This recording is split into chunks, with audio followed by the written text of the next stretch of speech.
Avokat Flamur Noka ishte në SPAK. Gjithashtu, edhe gjyqi ndaj Berishës dhe dhëndrit të tij Amar Maldezi ka filluar, por me një po themi ngërç ku Berisha nuk u paraqit në gjyq.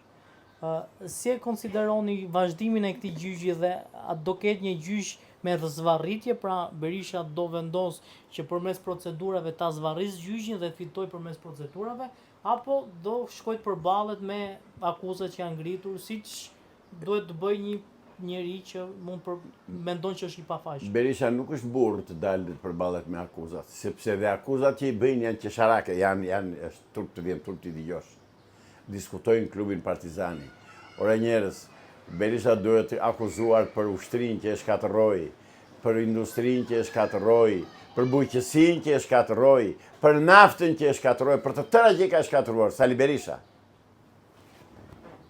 Sali Berisha e furnizonte Miloševićin me naftë dhe nafta shqiptare vriste kosovarët në Kosovë. Pra nuk ka, vemi nga vemi dhe aty do vim. Ndërsa sa i përket gjyqit që thua për Sali Berishën, është një gjyq parodi, një gjyq qesharak, tallen. Sali Berisha në rregull është. Është kryetar partie, i partisë bolshevike shqiptare, s'është demokratike, është bolshevike, sepse nuk kanë asnjë element të djathtë. Dhe nuk lëviz ande, ka krijuar atë grupin atë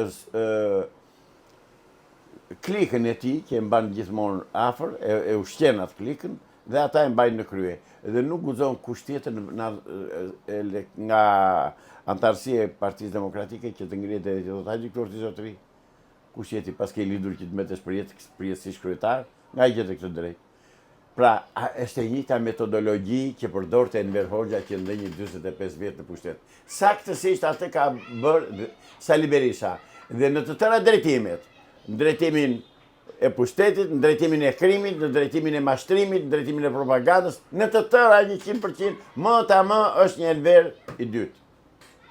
Është e vështirë për t'u kapërdir fakti që të parët tanë e kanë mbrojtur tokën tonë me armë dhe kanë dhënë dhe jetën, e ndërsa shteti shqiptar e jep pronën e vet të shqiptarëve për €1 të huajve. Thashë njërë tjetër, klasa politike shqiptare është anti-shqiptare. Ata të parët tanë nuk kanë lënë djem edhe burra mbrapa, janë shuar. Kështu, dy këmsha mund të kenë lënë të gjinisë femërore maskullore. Po burra që t'i dalën zotë vëndit dhe pronës nuk kanë lënë, nuk ka. Nuk ka. Vriten me njëri tjetrin për një fjalë goje, për një parkim ose për një gërvishtje makine, po, me njerë të vrasin. Gati e kanë kaçavidhën ose thikën në barkë. Por që të zgjidhin problemet e pronës dhe të unifikohen, të bëjnë bashkë dhe të kërkojnë, të dalin në protest dhe të thonë, po, hiqni ligjin 7501, nuk dalin. Sepse ligjin 7501 i ka vënë sa në interesat përbashkëta, a i dhe në interesat kundërta. Për të hedhur njëri tjetrin në luftë, për të vrarë njëri tjetrin. Këtë gjë duhet ta bëj politika, të kthej, të anulloj ligjin 7501 dhe të bëj pronat e Zoti. Atje ku kanë ndërtuar paguajnë qiran, atje ku është bosh ta marrë Zoti. Veriu, se janë bërë janë marrë dy vendime në Shqipëri. Veriu që zbriti dhe erdhi u vendosë në Tiranë, gjithë veriu, tokat e tyre atje i kanë të paprekura, s'u ka luajtur njësë. Ka 7501 atje. Ndërsa 7501 kanë në shkumbin e poshtë, që do të thotë, janë vjedhur tokat. Që do të thotë, s'janë të zotët të mbrojnë tokën e tyre.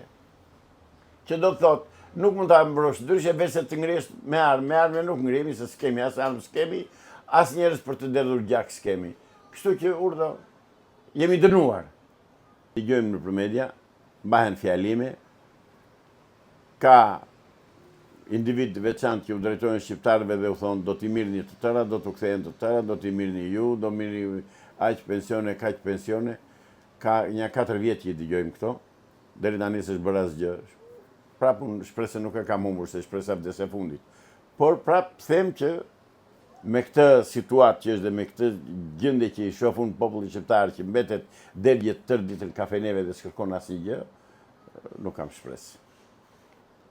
Avokat, ditët e fundit ka pasur një përplasje mes kryeministrit Rama dhe një prej politikanëve anglez i konsideruar si babai i Brexitit. Si e keni parë këtë përplasje lidhur me shifrat e shqiptarëve që janë të burgosur në Britaninë e Madhe? Në ratë parë, nuk di çfarë statistika kanë botuar anglezët për burgjet për shqiptarët që janë të burgosur në Angli.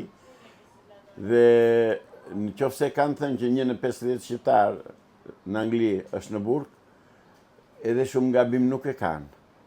Sepse ne dim, është sekret shoqëror, e dim të tërë, edhe tallemi dhe gëzojmë që shqiptarët tanë punojnë në shtëpitë e Barit në Londër edhe në gjithë Anglinë. Turp.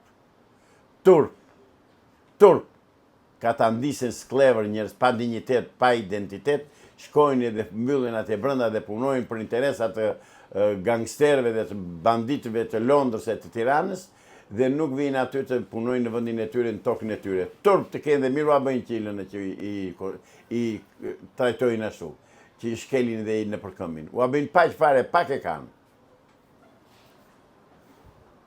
Gjithë kjo përplasje, a është një lloj po themi manovër e Ramës që të rri në qendër të vëmendjes? Rama do ta gjejë gjithë një qendër të vëmendjes. Si ka mbetur vetëm gjë tani, të dalë pa brek të Skënderbeu, se të tëra i ka bërë. Çe gjeti Rama? Rama në rregull është. Kush dolli dhe i tha Ramës që shkoj që po bën? Opozita, është quajtur opozitë, që s'është opozitë. Hahen tani, më more aq vota, të mora kaq vota, më ndrove atë deputet, më ndrove këtë deputet. Këta zihen për brasnja o zotëri, jo për Shqipërinë. Këta janë fytyra të ndyra që të gjithë. Komplet spektri politik është me fytyra të ndyra, kaq. A keni shpresa që Shqipëria do të futet në Bashkimin Evropian deri në vitin 2013, siç ka thënë? Jo, nuk do futet. Deri në vitin 2030, siç ka thënë Edi Rama?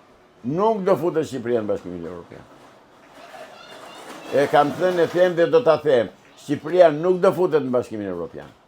Sepse evropianët nuk e duan Shqipërinë.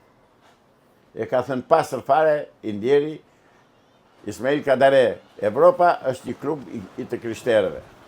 Kaq.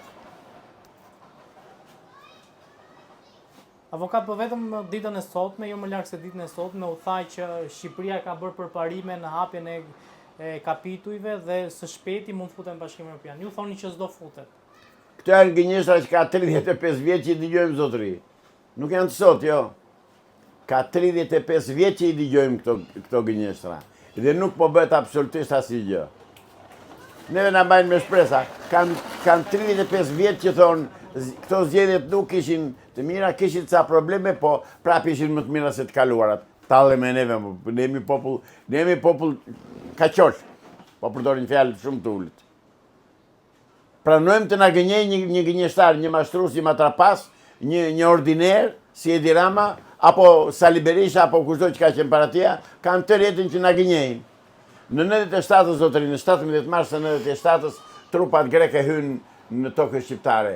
Çfarë bëri kryeministri presidenti i kohës në atë kohë, Sali Berisha? Pse nuk ngriti ushtrinë ta kundërshtonte, po e kishte kthyer Shqipërinë në një katrahur, hajdutësh edhe gangsterësh që vrisin njëri tjetrin? Prandaj thash që klasa politike shqiptare është anti-shqiptare. Nuk vjen njerëz të ndershëm në politikën e Shqipërisë, ta dini të tërë, asnjë njeri i ndershëm. Kam kandiduar 3 herë me qëra fjala, ta them ta dinë qytetarët shqiptar, dhe në të 3 herët më kanë vënë brylat, qoftë ai i LZK-s, qoftë ai Aleancës Kuqezi. S'ka në Shqipëri është mafia në politikë, pikë.